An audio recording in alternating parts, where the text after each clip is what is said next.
And like many organisations, both here and around the world, we've been thinking about how we can continue to deliver product for our members during what is a pretty crazy time.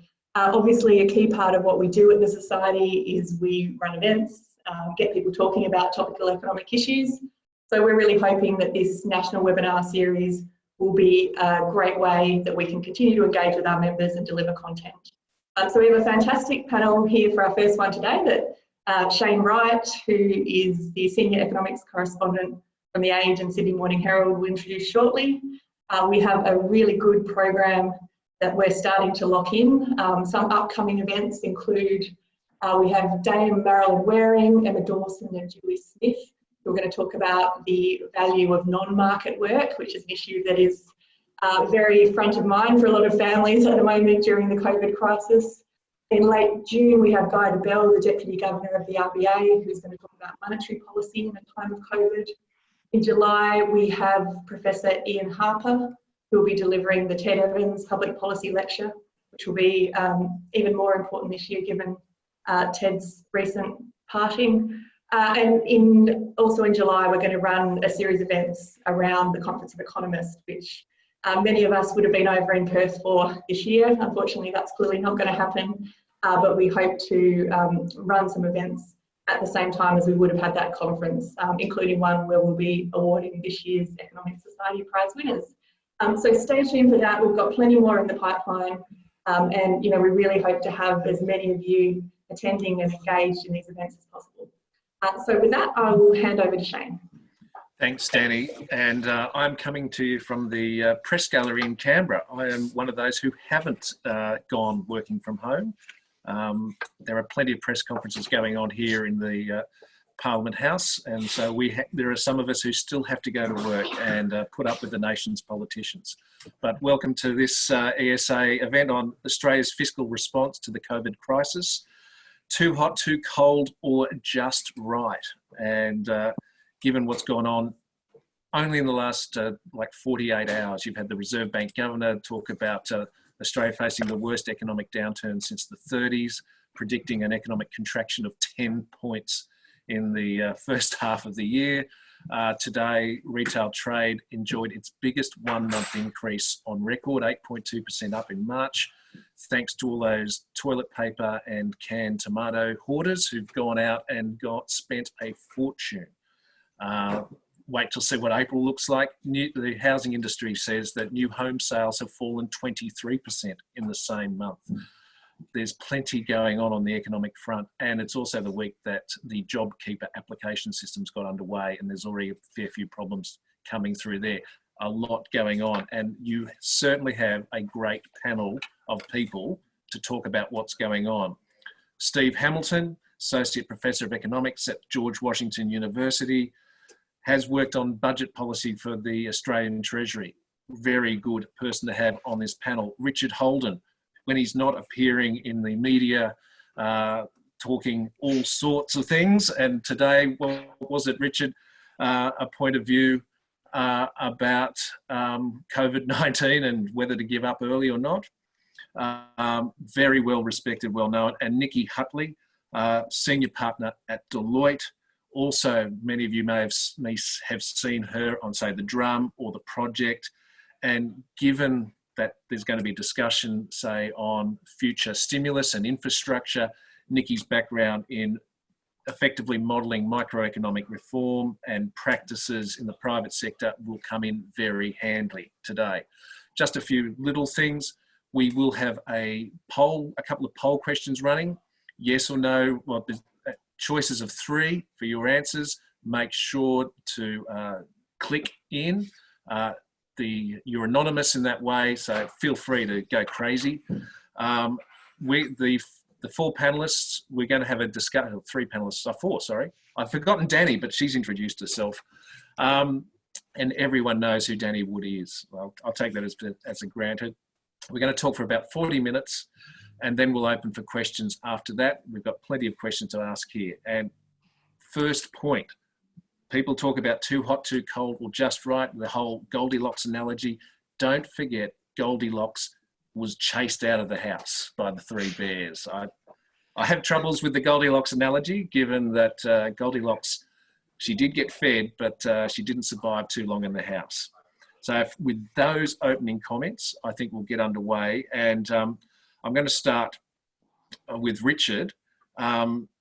Richard, is there any evidence what evidence, is there about the effectiveness of social distancing measures from previous pandemics?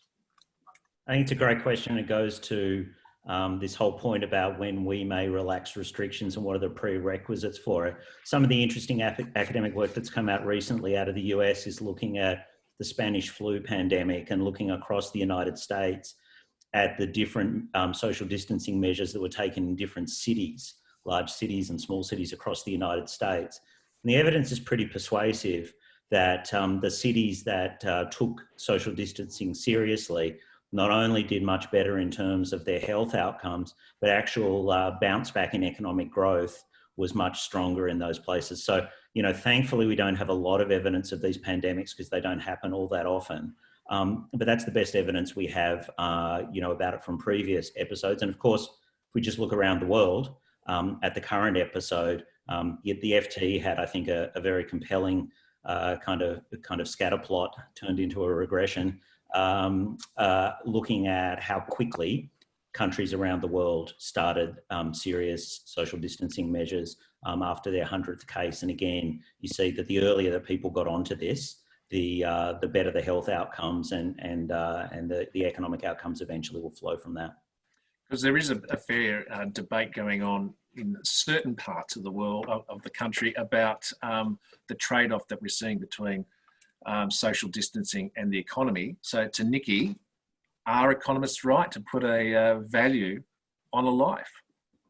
Yeah, look, this is something I've been really grappling with over the last couple of weeks. And I think, when this first happened, we were all very much, it's a health response, it's a crisis. We saw what had happened in Wuhan, we're then seeing Italy, and there was just no question about it. We needed to lock down. But as we start to see the economic impacts flow through, our colleague and good friend and member of the ESA, Gigi Foster, copped a big serve on Monday night for comments on this on Q&A, and I think unfairly so, because I think the point she was trying to make is that as economists, particularly health economists, we're often asked to make decisions about the value of life and whether we should invest in particular medicines or, we can't save every single life. And it's not to say that we should let this run rampant. Clearly, that's not an option either.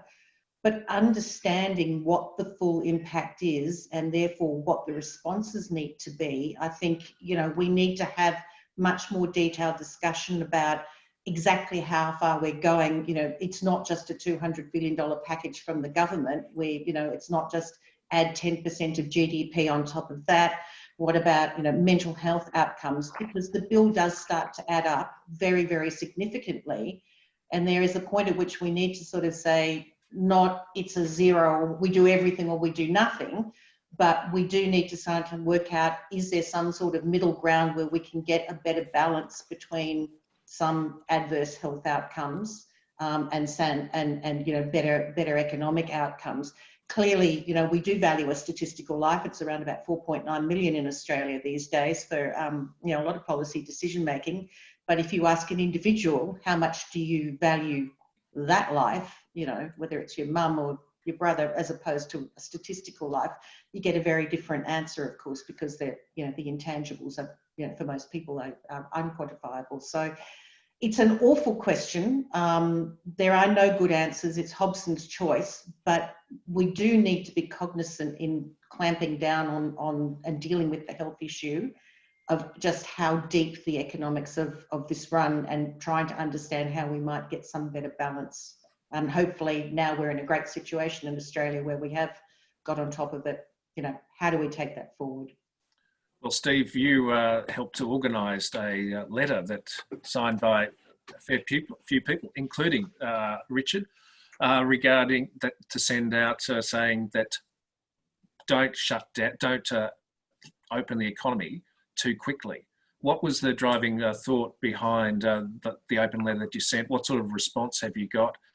And you're not getting any, you're not having any dead horses left at the door and in complaint about it.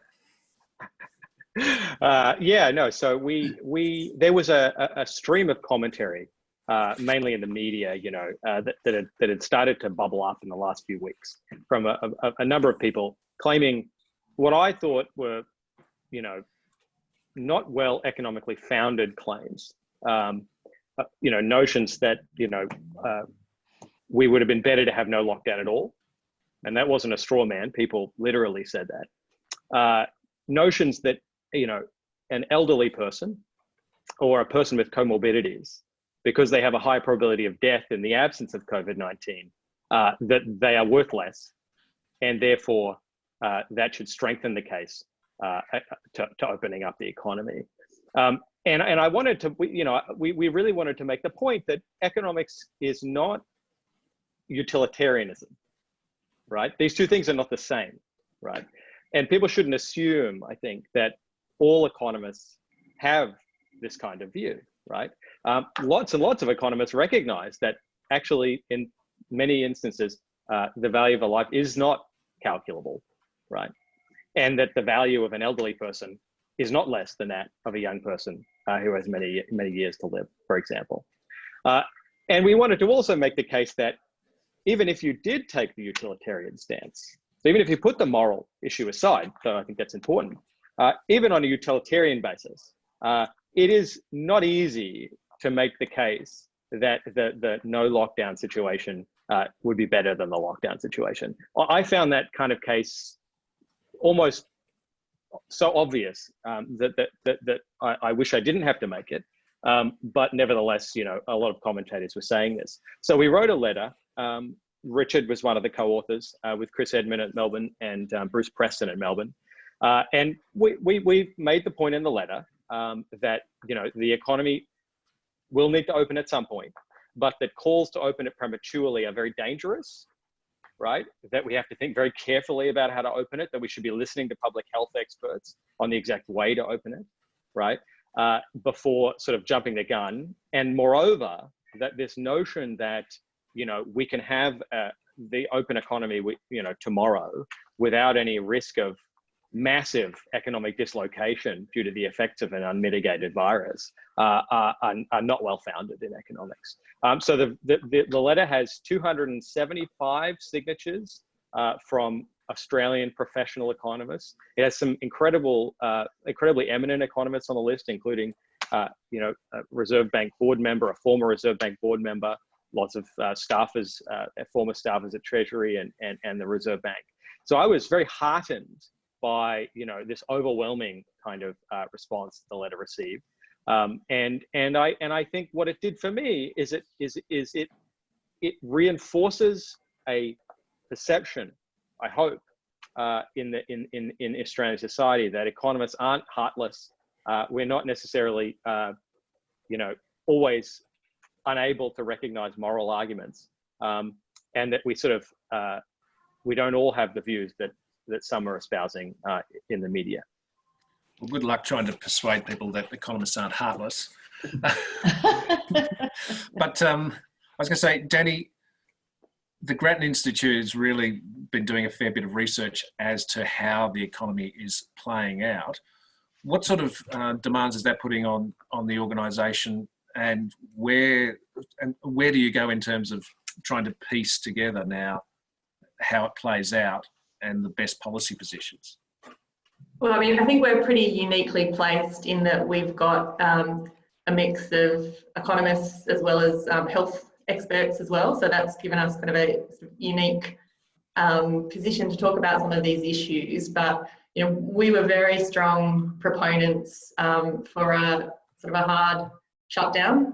So sort of a stage 3 or stage 4 type shutdown, as we've seen in Australia and New Zealand. The idea being, obviously, that as Steve has just pointed to, you save a lot of lives that way. We certainly, you know, you look to Italy, you look to New York, these are not places we want to go. But we also very much made the argument that that was a better outcome from an economic perspective as well, because the world in which health systems are overwhelmed, you know, people are literally dying on the street, is not a world where the economy is running full throttle. That is a world where you have a huge amount of uncertainty, people staying home anyway. So that's not good. we're now in a very strong position, I think, when we look around the world. Australia and New Zealand will be almost the lab rats from an advanced economy standpoint, where we have got new cases down to a very low level. New Zealand is talking elimination. We're talking, very significant suppression.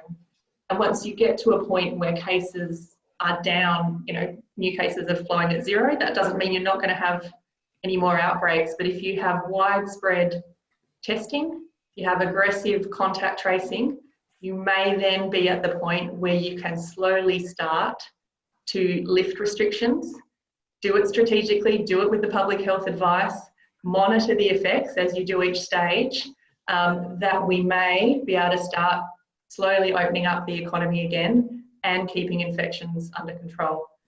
So look, I'm optimistic. There's a huge amount of uncertainty because, as I said, we really are kind of at the forefront of this. We've seen China do this relatively successfully, but their economy looks quite different. They're very manufacturing driven. We haven't really seen a sort of service-based economy go on this path yet. But, I think we are in a strong position to keep infections down while slowly starting to open.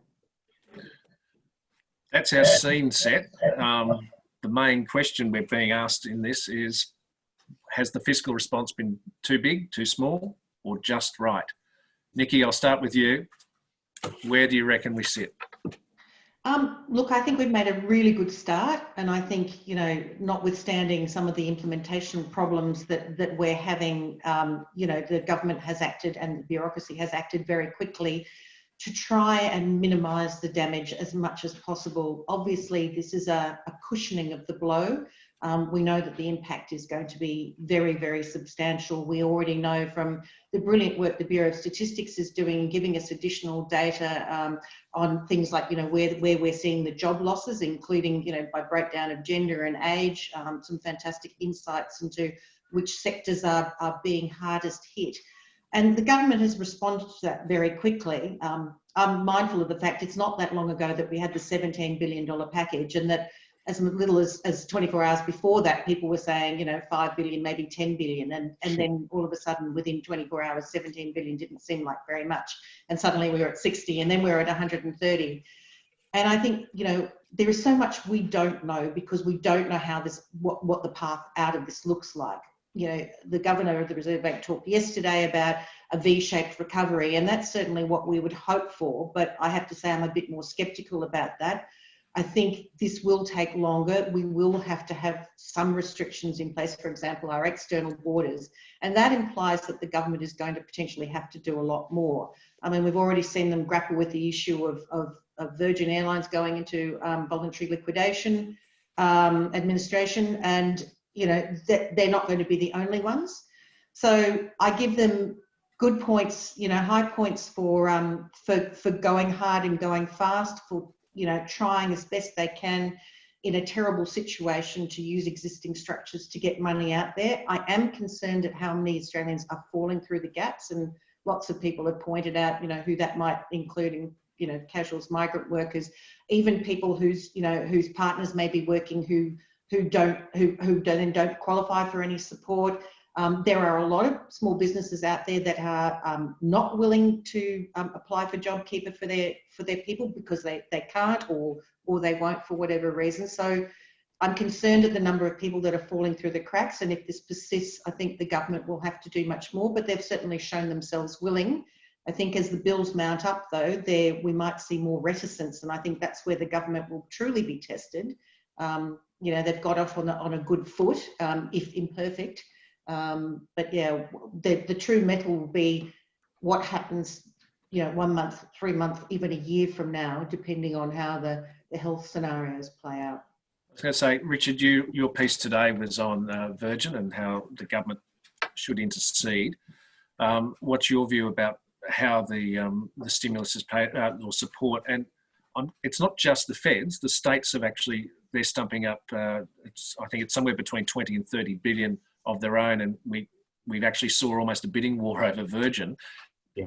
How do you think it's all playing out?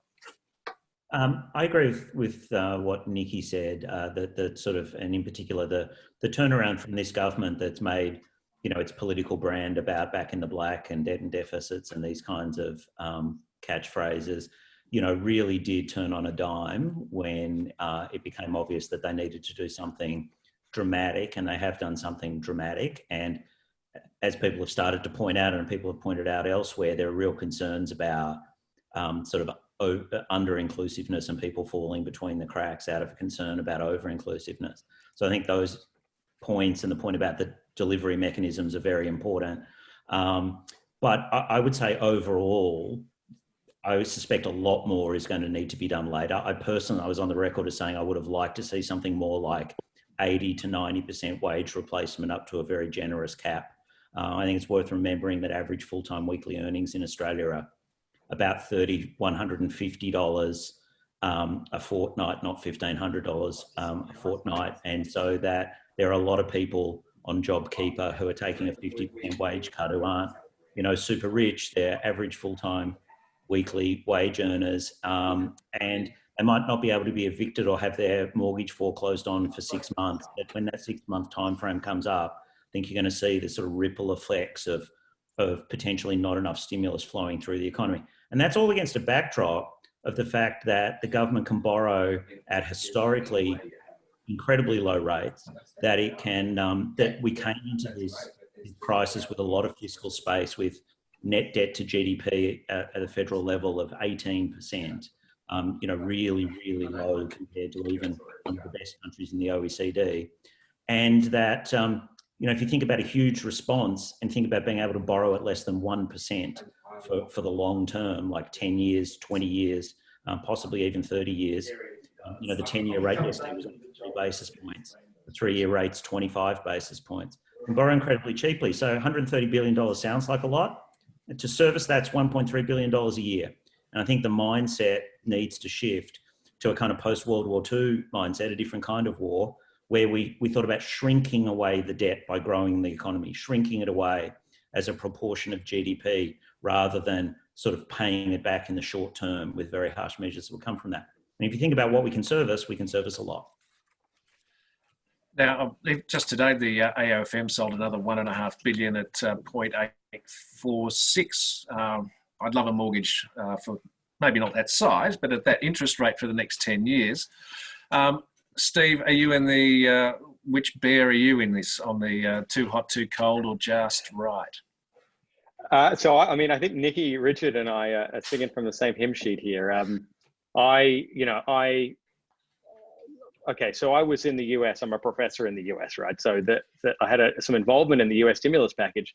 The US introduced a $350 billion implicit wage subsidy about 3 or 4 weeks ago, and I had some involvement in that. I flew back to Australia. A friend of mine wrote a piece in the Fin, and at that point, you know, the government had said no chance, no wage subsidy. Everyone was calling for a wage subsidy. When you have the Business Council of Australia and the unions calling for a wage subsidy, when you have Bernie Sanders, right, calling for a wage subsidy, and Mark Rubio calling for a wage subsidy, you know, the writing is on the wall, right? So the government very quickly reversed course, you know, within a matter of 5 days, and stood up on that Monday afternoon and said, you know, we're spending $130 billion on this thing. Now, as an economist, I never in a million years would have thought that I would support a $130 billion wage subsidy. But here we are, you know, strange times call for strange measures. Now, I would say there are lots of issues with the wage subsidy that they have, the JobKeeper program. I mean, I could talk for 2 hours about, you know, all the things that I would do differently and how it's not perfect. Just take 30 or 35 seconds to do it, Steve. Right. So people who know me know that's hard for me. But you know, the issue is, I think in the circumstances, I am so heartened that they reverse course so quickly, right? And the key thing with JobKeeper is the quantum is right. Like, they have the right order of magnitude of the kind of package we needed, right? Which I never thought they would do, right? It's, you know, it addresses the key problem with the economic crisis, which is we need income replacement. There's a big hole in income, right? And we can only replace some of that through stimulus, right? And some of it we can't replace by giving people checks, right? So by giving it to businesses and having them keep on staff, right? They remain connected to their employees. We prevent a whole lot of business liquidations, which can be, I think, hugely damaging to medium-term productivity, right? The breaking of those connections, the destruction of firm-specific capital. So in that sense, I think that the scheme that they've gone with, at least in principle, goes to the heart of the weird nature of this recession. And their willingness to kind of think outside the box, I think, is really commendable. I think, as I agree with what Richard said, I think it's not perfect. I would have loved if it was better targeted. And I think a huge issue for me at this stage is, I think, casuals, short-term casuals who've been with firms less than a year, and visa holders should be put in this scheme tomorrow. And if Josh Frydenberg wanted to, he could do it with the flick of a pen. And I think, as an economist, and some would say a moderately conservative economist, I would support that unreservedly. Danny, because Steve didn't take 2 hours to explain any particular problems with JobKeeper, we've all focused here on JobKeeper, but there were 2 other elements of stimulus, and just a casual 81 billion between them, which, on reflection, that just seems crazy. That's what I just said. A casual 81 billion. Do you think they've gone enough, or do you think, like Nikki, that they'll end up having to get a bit even more adventurous or creative or courageous, to quote Yes Minister? I suspect it depends on the path of the public health response. So the measures that have been put in place to date, including JobKeeper, including the additional welfare support through JobSeeker that you were just talking about there, are very much focused on this question of support. So how do we give income support to businesses and households for this shutdown period, so that they can emerge on the other side? What they have done, I think, together as a package is probably sufficient to do that if we're talking about a shutdown that's lasting less than 6 months. If you go beyond 6 months, you're in a whole different world. I think a lot of businesses will struggle even with JobKeeper, particularly given the package around rents, I don't think was quite sufficient. So that means that businesses can hang on for several months under the current scheme, but as it goes longer and longer, that's going to get harder. Households, we've talked about the fact that JobKeeper is a flat rate. Some low-income earners are going to be getting a pay rise under JobKeeper, particularly part-time workers, but a lot of middle and high-income earners that find themselves on it will take a very substantial income hit.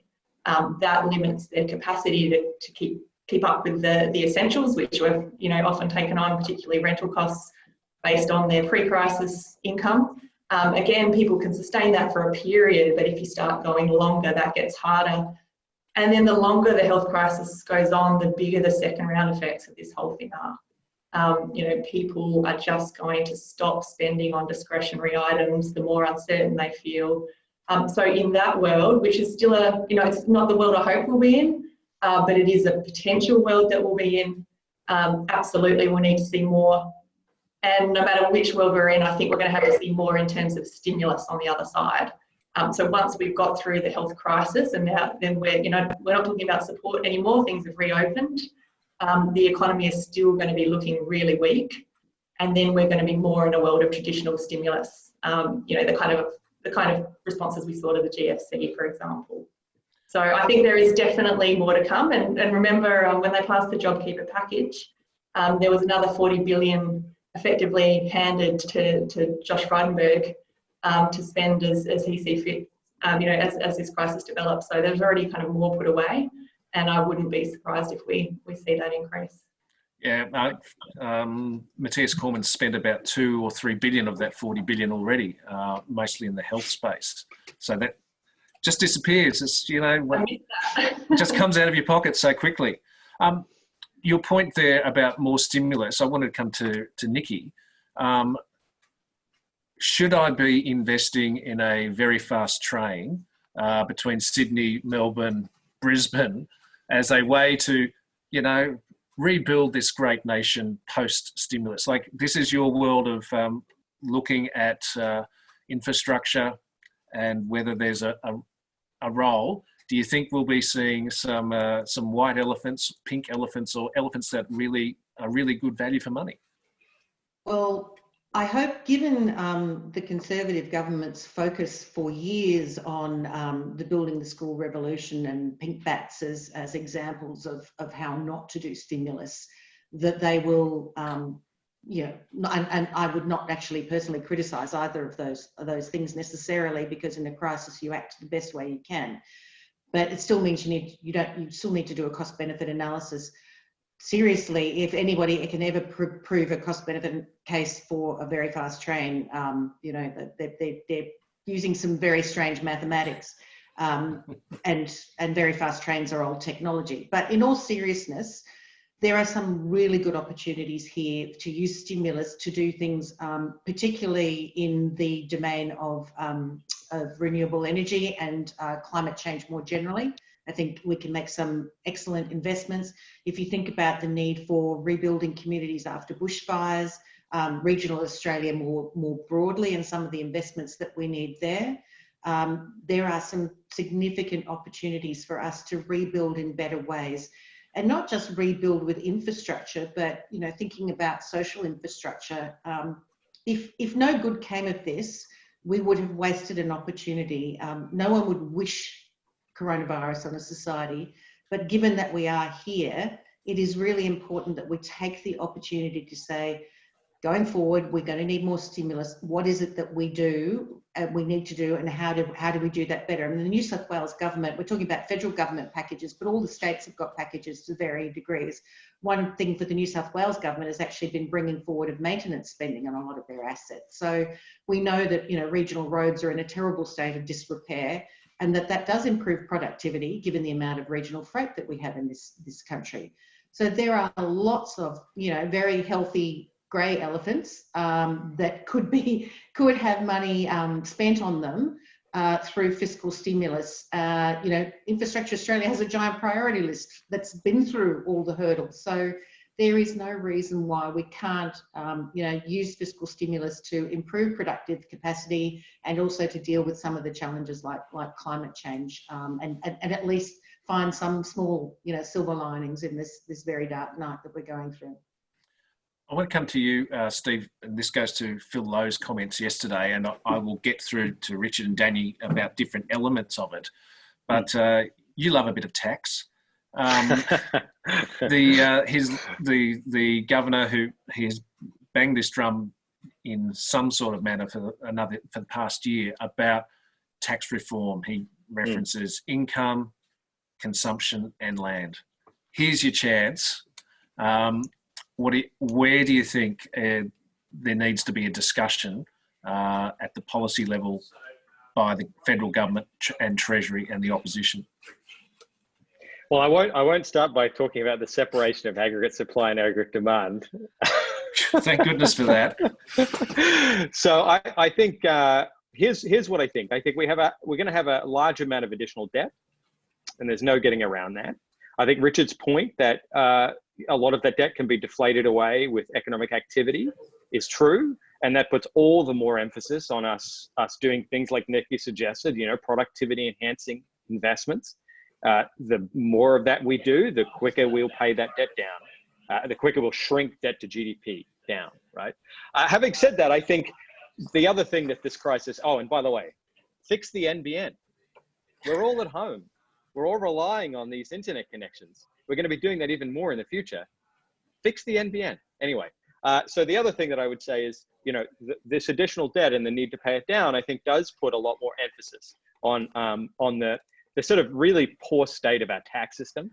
And I do think that in the next 10 years, we keep kicking this can down the road, just like the climate change can. We need comprehensive tax reform in this country, something we have not had since 2001. So I would like to see comprehensive capital income tax reform, something I presented at some of the ESA members who have seen me present this in Canberra last year. So the Tax and Transfer Policy Institute has proposed this, the Henry Review proposed this. So uniform treatment of capital income, right? Getting the capital tax base much broader so it can bring down capital income tax rates, right? In a uniform treatment. The other thing is corporate income tax reform, which is another form of capital income. So I would really like to see something like a cash flow tax or an allowance for corporate equity introduced that kind of turns our corporate tax system towards more of a consumption tax base and is less distortive to investment decisions. And Ross Garnaut was out in the media last week calling for that. So I think that there are lots of opportunities for tax reform. I think those opportunities are only made more valuable by the COVID-19 crisis. But I think we need to grapple with these things. And all of the attempts we've made in the last 15 years to fix this problem, we've failed. And we can't fail going forward. Richard, your point early about deflating effectively growing the economy to get rid of the debt as a proportion of GDP. A lot of people are focused on what happened post World War II. We had a baby boom. We had inflation running, I think it averaged 6 or 7% for almost 20 years. We're in a world where the government is actually bringing down in immigration. It's supposed to be 160K this year. It won't even reach that. You've got a Reserve Bank who's targeting inflation of 2 to 3% and Phil Lowe admitted yesterday, we're not going to get 2%. We're actually going to have negative inflation for the first time, I think, since 1960. How do you grow an economy to inflate away the debt, given this isn't baby boomers, this isn't the post 1940, 1950. This is we went into this as a different world to then. Yeah, it's a very, very important question. And, just to make the setup even worse, as many people have commented on, we entered this in arguably an era of, and I think the evidence is clear, an era of secular stagnation where we're in a low growth, low inflation trap going in, to use the term that Larry Summers repopularized in 2013-14. So yeah, there's a lot of challenges. The way I think about that is twofold. Firstly, we're going to have almost surely have a lower debt to GDP level going into this recovery than we did coming out of World War II. So we've got a little bit of a head start relative to where we were, in the 50s and 60s. But the second thing is it just makes all these productivity enhancements all the more important and all the more valuable, and a reason to focus on them even more. And that comes from everything from the sort of infrastructure, both physical and social. And I think the social infrastructure often gets missed in all of this that Nikki pointed to, and she certainly mentioned that just then. To Steve's point about reform of taxation, and Phil Lowe said yesterday something that he said before, but words to the effect of we need to make Australia a great place to do business, a great place to invest, and a great place to work, and various other things. But basically, we need to make Australia a great place. And the way we do that is all these kind of reforms, and it just makes them all the more important. If you like to put it in the language of economics, kind of the marginal value of these things is incredibly high because of the challenge that we face. And I hope that the spirit of bipartisanship that we're starting to see a glimmer of will make some of these tough debates easier to have, and things that required a grand bargain, whether it be on retirement savings or capital taxation or these things, where it really did require a number of different, often opposed groups to come together. If it's business and unions, or if it's Labor and Liberal, there may be some hope of that happening this time, because it's incredibly important for the country. I wish I was as upbeat as you, Richard. Perhaps I've been in Canberra for just a tad too long. Danny, where do you sit in all this? Given, like Phil Lowe talked about tax, he talked about skills in education and health as a particular area, which is obviously a reference to the Productivity Commission's report in that space from a couple of years ago that's on my desk collecting dust, and I think it's holding up Josh Frydenberg's desk at the moment. No one seems to have spotted it. And he talked about pricing of infrastructure. He was talking a very large range of areas to get the economy growing. If you had $1 to spend, where would you put it? Yeah, it's a good question, and it is a broad range. And I also had that report gathering dust on my desk, and I sort of blew it off this morning and opened it up. It's a great report. So this is the Productivity Commission Shifting the Dial report, which is actually kind of a bringing together of all their work on productivity and setting out kind of a productivity agenda for the government. What I had forgotten about that report is actually just how skewed it is to social services in kind of identifying opportunities for reforms in the school education space, university education, the health system. So there is a lot of good stuff in there. I do wonder actually if some of those things, particularly reforms on school education, they talk about how do you make sure you've got a really great teaching workforce and you incentivise really smart people to want to go into teaching. Grattan's done some work on that as well, including sort of putting forward a specific model. That's not particularly controversial. It takes a bit of money, but there's a very good story to tell there. Some of those payoffs are much longer term though. Those kind of, you're talking decades rather than years in those terms of those types of reforms. But I think there's some great opportunities there. I think some of the stuff on the skills agenda, business has been calling for that for a very long time. Again, that's going to be less controversial, I think, than some of the tax reforms. So there are lots of things that are valuable there. I think if I was a government, I might be looking to some of those ones that are perhaps slightly easier from a political perspective and get moving on those. I want to be optimistic on tax.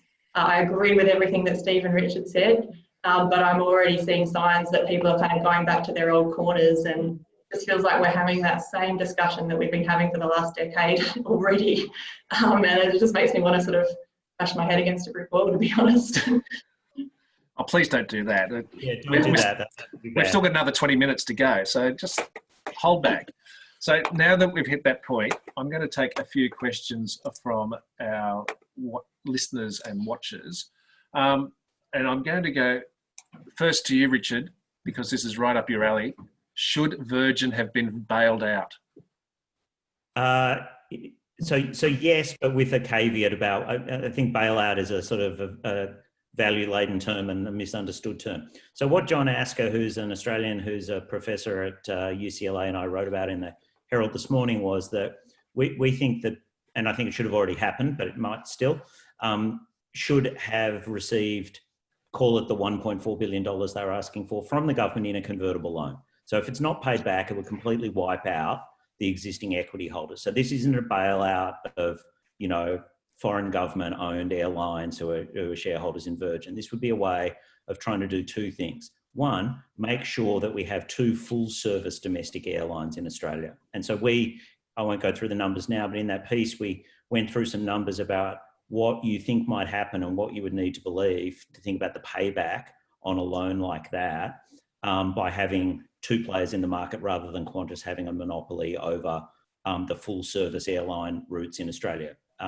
And I think it's an easy case to be made that consumers will be dramatically worse off if we end up with only one full-service airline in Australia. So I'm very sympathetic to the idea that equity holders shouldn't get a bailout from the government in general. But I think it's also worth remembering that this is not some terribly run business that's done silly things. This is really a black swan event for them, and they've been shut down by government fiat. And so we need to be mindful of that.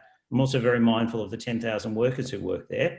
And it's great that there are private sector and private equity buyers apparently lining up. I used to work in private equity, so I'm not exactly anti-private equity. And I haven't spoken to any of those players, so I feel free to speculate. But my speculation would be that a private equity buyer is unlikely to keep Virgin running as a full service airline as it is, and is going to look to, maybe thinking about a more limited point-to-point routes on a handful of routes, and then the discount airline stuff as a subsidiary, and put more pressure on renegotiating deals with staff and wages and benefits and so on. So I think it's sort of early days to think that the private solution is going to deliver what consumers need and also what the effect on workers will be.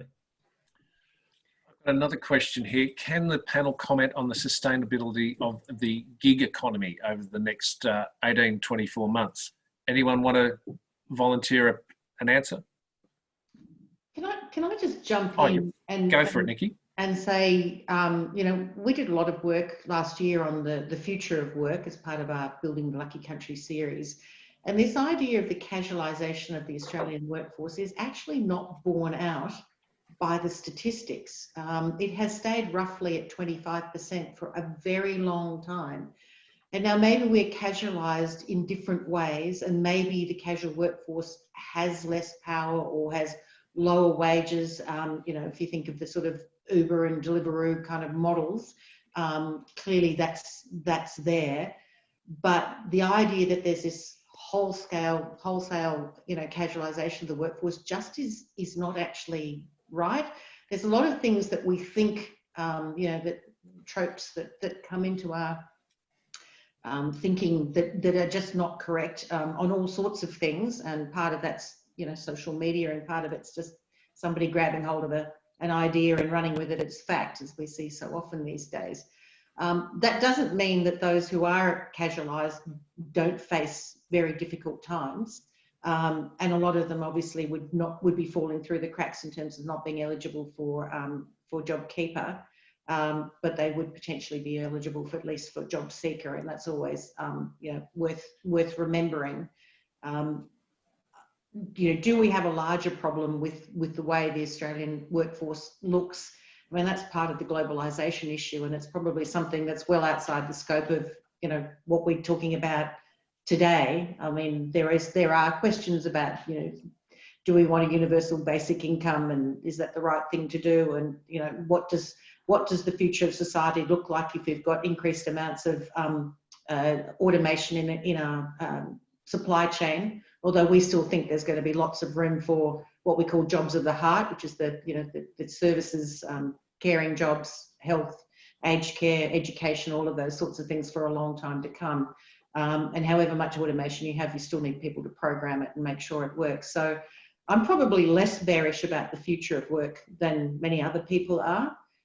If you're talking about specifically casualisation because of you know, what we're going through at the moment, you know, businesses have an incentive when they get up and running again to hire people, you know, full time when they can, because, you know, that they need them there full time. So I don't know that this is going to change the way the average business runs. You know, maybe there will be more scope in some smaller businesses for people to take advantage of what they've had and casualise more workforce. I don't know. Yeah, there's no strong evidence at the moment, if that's what motivates that question. Yeah. I have a question here. This goes to the retail figures out today, that 8.2 increase, and the hoarders were definitely out there. That also coincided with the $750 payment coming through and being announced. I've got one of our watchers is saying, do you think this payment was the right response at the right time? Steve, you are front and centre. Come on, give us an answer. So I think this is a weird recession, really, really weird recession. And if we shouldn't approach it the way we would approach any old other recession, right? The numbers that we're getting are just not saying the things a lot of people think they're saying, right? So the nature of this recession is extremely heterogeneous across sectors. Some sectors are doing incredibly well. Some sectors are just sort of muddling along, and some sectors have been completely shut down, right? And the other point is, usually when a recession happens, you know, the government is not deciding that the recession happens. They're not turning off the light, right? So at some point in some of these sectors, the government's going to turn the light back on again. So you'll see a very large increase in unemployment in these sectors, and then you'll see a very large decline in unemployment in these sectors. But the thing we don't know, unfortunately, is what the net is, right? We don't know what that net is. We don't know that all the jobs that have gone are going to come back, right? So that's the big unknown. Nikki before mentioned, you know, will this be a V-shaped recovery? We don't know, you know, you know, that is sort of the big unknown. And so I think taking a lot of these economic numbers too literally right now could mislead you as to where we're going to go. And to me, it puts the focus on, of course, filling the gap now, but thinking carefully about how we transition out, right? Which sectors we choose to open, when, right? And then how to support the sectors that are going to need to stay closed after that time. Danny, Grattan put out a report this week on unemployment, and they were pretty scary numbers, somewhere between 1.9 and 3.4 million. The payroll figures that we got yesterday from the ABS suggesting up to 800,000 jobs disappeared in a 3-week period.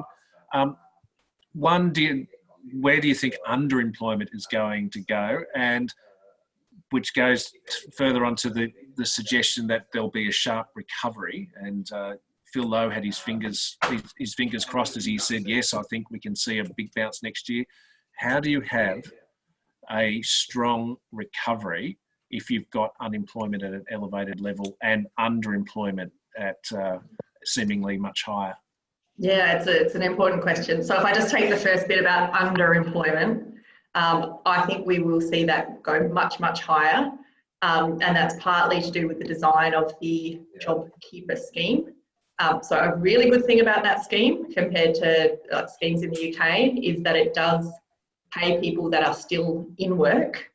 So you don't just get the JobKeeper payment if you've been stood down, you get it if you're still working, which actually provides an incentive for businesses to keep people on doing something, as long as the marginal product of labour is greater than zero, but they're probably only going to keep them on part-time if they were normally a sort of middle income earner. They're not going to want to pay them more than the JobKeeper payment. So I think we'll see a lot of people come down to part-time work. So those numbers could look even worse. And I'm pretty sceptical about the V-shape recovery idea. The IMF put out a report last week, which was essentially suggesting a V-shaped recovery, that we'd take a 6.7% hit to GDP this year. We'd bounce back up to 6.1% next year. So we'd sort of almost be back to where we started pre-crisis. It relies on basically things opening up within 3 months right across the world. So it was not clear to me the kind of health-based assumptions that were sitting behind of that. It also relied on the fact that there would be no scarring effect. So it rightly pointed out that governments around the world, including ours, have put in place some pretty good wage subsidy schemes, which will increase the chances that businesses will stay afloat, households will stay attached to their employers, and so, you know, you can get things cranking on the other side. But to assume no scarring whatsoever, I think is incredibly optimistic. I think there are a lot of downside health risks that they just did not seem to factor into their baseline scenario anyway. They had a lot of downside scenarios. And, you know, I think we're going to see really weak consumption on the other side of this. Households are deferring mortgage payments. Businesses are deferring loans. They're also deferring rent payments. So it's, you know, think that once we open up, every you know, businesses are going to be investing again, households are going to be spending again. I think is, you know, really, really optimistic. And that's before we get to our population hit, which is going to happen if we don't open our borders again. We've been very reliant on migration, particularly temporary migration, to prop up our aggregate GDP figures for a long time. That will not be on the table for the next couple of years, I suspect. I was going to just wander around our panel. Richard, V, U, or L-shaped recovery? I'd say it looks more U-shaped than V or L. Mm-hmm. Nikki? Oh, definitely U. Yep. If we're lucky. Don't be too positive there, Nikki. Steve? It'll definitely be a sharper U than in a normal recession, but it isn't going to bounce back in 3 months, you know, 100% where it was. Just asking you, like the idea of a bounce back when you have, like, it looks as though the international visitors, that international tourism market is going to be shut down until next year. How do we get an economy that really does depend on about 1 million people making a temporary visit to the country every month get by? Danny? Look, I mean, that will be a significant hit. That's not coming back online anytime soon. The temporary migrant thing, I think, is actually bigger. You know, we've had 300,000 temporary migrants leave the country. They're estimating another 300,000 will leave. That's a 2.5% hit to our population. You know, that's got to have a significant impact on consumption decisions, and it hits hard in particular sectors, as we know. So, I mean, I think, yeah, it's not going to be business as usual, even if we are successful in managing to reopen and keeping this infection under control. Until there's a vaccine, it's difficult to see how you reopen your borders, or maybe you only open them up to countries that have similarly been able to keep things under control. But, you know, I think that part of it is actually the most uncertain part of the recovery process. Richard, do you have a view? Yeah, I agree with Danielle. I think from a public health perspective, sort of international personal air travel is going to be right at the end of the list of things that are going to be opened up. And then, as Danny said, it depends very much on what's happening in other countries and how difficult that is. I mean, the other thing, of course, in all of this, so tourism's been dramatically hit. The airlines and hotels and other travel. Our roughly third largest export industry at $39 billion is education, and that's essentially foreign university students to a first approximation, and that's been decimated as well. And that's, some of that will be done online as it is at the moment, but that's under massive threat, and it's unclear the degree to which that will come back as well. So I think those things are areas where it's very hard to see any good news, even in the medium term. And it will depend on things like vaccines and so on in the sort of longer term. And so there are once you just start going through and saying, well, tourism, education, and just sort of do the numbers on that, you just see big holes in the Australian economy. Can I just challenge that a bit? Yep. We've done some modelling around the tourism sector, and when you look at net tourism, taking education aside, because obviously that's a different component, but if we talk about leisure tourism, there are an enormous number of Australians that typically go overseas as well and spend a lot of money. And roughly half of the money that international tourists spend when they're spending is actually spent outside of the country rather than inside of the country. And just some of the numbers we've looked at, there's a very big difference between going to Barcelona and going to the South Coast in terms of how much you spend. But certain markets in Australia, like Tasmania, the Northern Territory, are kind of substitutes for international travel. So if we can open up travel within Australia, that is actually a very big positive for the parts of the tourism sector, not all of it, but just to say that there is some semblance of a little bit of light for that sector potentially, even in the absence of those leisure tourists from overseas. There's a lot that goes on intrastate, which is more than 40 kilometres away, or interstate as well, that can help buoy that sector just a little bit. I'm not saying it's not an issue, but it's not complete. It can revive quicker than from the international side. I think that the education sector is obviously a much bigger issue. Yeah. Final question, and someone has pointed out a few of you were at a modern monetary theory discussion recently.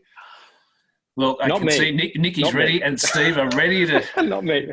Wanting to drive in here. The RBA governor noted yesterday he had bought about 47 billion worth of, they're all state government bonds on the secondary market at the moment, but just don't call it QE, he says. But why should I be worrying? Look, why don't I let Phil and Guy and Lucy Ellis and the others just buy up all the government debt and move on? Nikki, here's your chance. Okay, well, I suspect Steve and Richard will answer this question far more theoretically than I will, but I'm following the debate interestingly, and I love reading Klugman, who's just so into this, and he's very animated at the moment. I like to call it magical monetary thinking, and there are certain assumptions that you need to have for MMT to hold true, and one of them, obviously, if you look at Japan, you could say, well, 200% debt to GDP, not harming them. But there are a few things, and there's the Rogoff and Reinhardt study that sort of says when you get to a certain level of debt to GDP, it has an impact on your long-term growth for a start. But there's also this assumption that that there won't be some confidence effect, that ratings agencies won't come in and increase the price of your debt, that you can just keep wearing down the debt through growth, and because growth is higher than the level of interest rate. And that is not always true. It might hold true for a while, but it won't hold true permanently. And it's a bit magical thinking to believe that we could suddenly the world is completely different from everything that economic theorists have held true for a long time. Not saying that these theories don't change over time, but I'm certainly not convinced. Steve, you've got 25 seconds. I'll go to Steve because he's bouncing there. You've got 25 seconds, Steve. Come on. So here's all I'll say. As far as I can tell, I had to ask someone what MMT was not that long ago, to be honest with you. As far as I can tell, it's a combination of two things: a set of things that almost every economist agrees with, and then a set of things that almost every economist thinks are totally insane, right? So if we deal with the first group first, it's not news that there's a thing called an inflation tax. Like, yeah, of course, we can fund anything we want by printing money. That's not news. You could do that, but you'll pay for it in inflation. And I think there is a set of MMT proponents that sort of, it's essentially an empirical question. There's a set of MMT proponents that think you can do it without an inflationary consequence. And I think, to me, at some point, inflation has to bind, right? Otherwise, you just print in infinite amounts of money. And we have to agree that at some point inflation is going to bind. So I kind of think we don't need to think about MMT so much. We can just say, yes, it makes sense. The Reserve Bank is doing its darndest to keep buying bonds through QE, right? And in the short run, we can get away with this, printing money to pay for these kinds of assets without sparking inflation. And I 100% agree we should do that. But to do that infinitely and forever, I don't know. I suspect Richard has a similar view. Richard, here's your last chance. Okay, I mean, so let's be clear. QE is not MMT. And, you know, Phil was at pains to make that point yesterday that they're buying on the secondary market. They're not just printing money, they're buying bonds, right? Japan issues bonds, okay? The MMT folks say you don't need to issue bonds, you can just print money. I think the way to think about that is the government's balance sheet's got a balance. What's on the asset side? The present discounted value of all future tax revenue that they can collect. What's on the liability side? There's bonds and there's money, okay? Now you can always issue more liabilities to cover liabilities. But what happens if people think, the market thinks, you're not being able to cover that at some point on the asset side with future tax revenues? Well, the price of money falls. So what does that mean? It means inflation goes up, right? So that's what's sometimes known as the fiscal theory of the price level. And the empirical evidence, none of these MMT folks like it when you say Weimar Germany or Venezuela or Zimbabwe, but you know, try France in 1981 under the Mitterrand government that tried to put their sort of toe in the water on this, and inflation started getting out of control very quickly and had to reverse course. Or Germany under Gerhard Schroeder in 1998, same sort of thing. So I think, as Steve said, the idea that deficits that we can't have, like, you know, 80% or 90%, to use the Reinhard Rogoff number, net debt to GDP, and there's some magic number, in which case it all falls apart, that's clearly wrong. The idea that we can't have a strong fiscal response is silly. The idea that we can print money, not issue bonds, and get away with it indefinitely, that really is silly. We're going to get some mentions on Twitter, man. I don't even want to look. Don't look. And team, that's our hour up. We could have kept going, but apparently I've got editors demanding that I write about retail trade to keep our readers interested tomorrow. So for all of you who've tuned in, silent clap for Richard, Nikki, Steve and Danielle. Great discussion and really interesting. Thanks a lot, team. Thanks, Shane. Thank you. Cheers. Everyone.